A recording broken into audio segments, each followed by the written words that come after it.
मंत्री अमित शाह भी ने कहा कि बहुत अच्छी पहल है, तो आगे कहां तक इस मिशन को ले जाना है?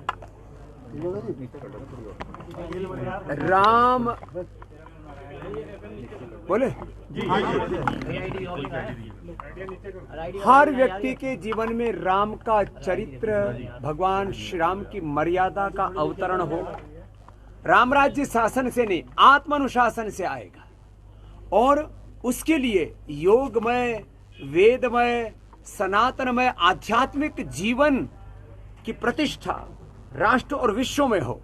इसके लिए सनातन धर्म का और योग धर्म, वेद धर्म, ऋषि धर्म का झंडा पूरी दुनिया में गाड़ने के लिए 250 सन्यासी पतंजलि के, और वो भी विद्वान विदुषी सब वर्ग जातियों के, ब्राह्मण, क्षत्रिय, वैश्य, शूद्र, दलित, आदिवासी, वनवासी सब वर्गों के बालक समर्थ सन्यासियों के रूप में, प्रामाणिक सन्यासियों के रूप में, सच्चे सन्यासियों के रूप में, जिसको हमारे यहाँ शास्त्रों में कहा ये नारायणी सेना है। ये ऐसे योगी, कर्मयोगी सन्यासी हैं। ये पलायनवादी और प्रमादी सन्यासी नहीं, जातिवादी सन्यासी नहीं, राष्ट्रवादी, अध्यात्मवादी वो सन्यासी जो अपने सनातन धर्म और सन्यास धर्म के साथ राष्ट्र धर्मों को सर्वोपरि मानते हैं। ऐसे सन्यासी बन रहे हैं।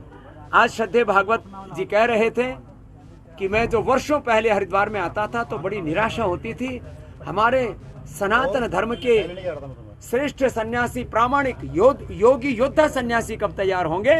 मैं आज आत्मसंतोष लेके जा रहा हूं कि ऐसे समर्थ सन्यासी हमारे सनातन धर्म के तैयार हुए और अब सनातन धर्म का डंका देश से नहीं पूरी दुनिया में बजेगा। हमारे आदरणीय अमित शाह जी ने कहा कि योग धर्म, आयुर्वेद धर्म, स्वदेशी धर्म और शिक्षा धर्म के साथ सेवा धर्म और राष्ट्र धर्म के जो प्रतिमान पतंजलि ने घड़े हैं वह पूरे देश के लिए एक आदर्श प्रेरणा है। और मैं सभी ऐसे राष्ट्रवादी शक्तियों की सदिच्छाओं से आप्लावित हूँ इस बात को लेकर के कि आखिर देश के जो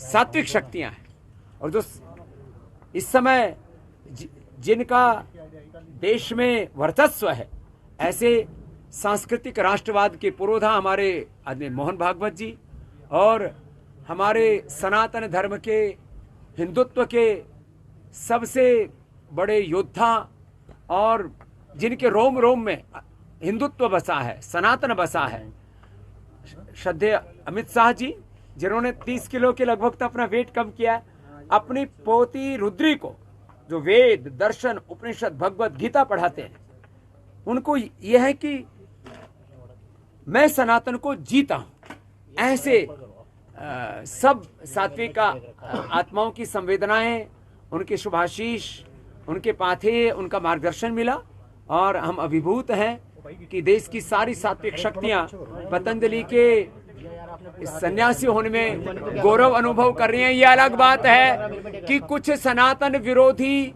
भारत विरोधी शक्तियों को पतंजलि का ये जो गौरव है, ये जो अध्यात्म का वैभव हो, रास नहीं आता।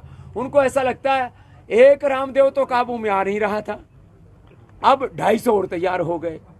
तो मैं इतना ही कहूंगा कि जो मेडिकल माफिया है, ड्रग माफिया है, जो रिलीजियस माफिया है, जो कॉर्पोरेट माफिया है और कुछ ऐसे भी राजनीतिक माफिया इस देश में जो इस देश की एकता, अखंडता और संप्रभुता को तोड़ना चाहते हैं, उन सबको अब एक बहुत बड़ा जोर का झटका सा लग रहा है कि अब क्या होगा।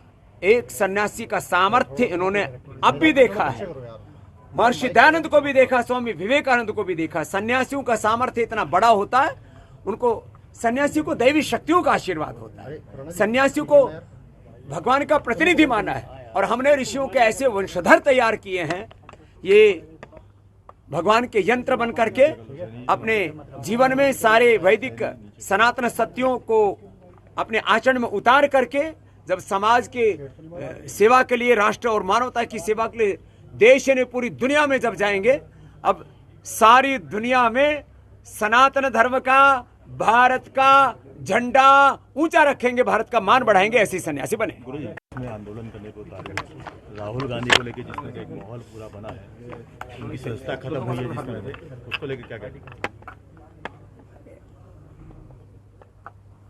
राजनीति में बहुत ओछापन होता है, इसलिए हमने अब राज धर्म के ऊपर बोलना कम कर दिया है।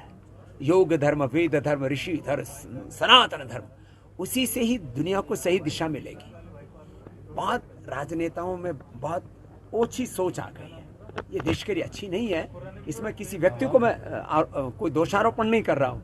दरअसल सभी राजनेताओं को कम से कम एक बार महर्षि वाल्मीकि जी की रामायण, रामचरितमानस, एक बार महर्षि वेदव्यास का महाभारत, और नहीं तो कम से कम श्रीमद् भगवत गीता जरूर पढ़ने लेनी चाहिए।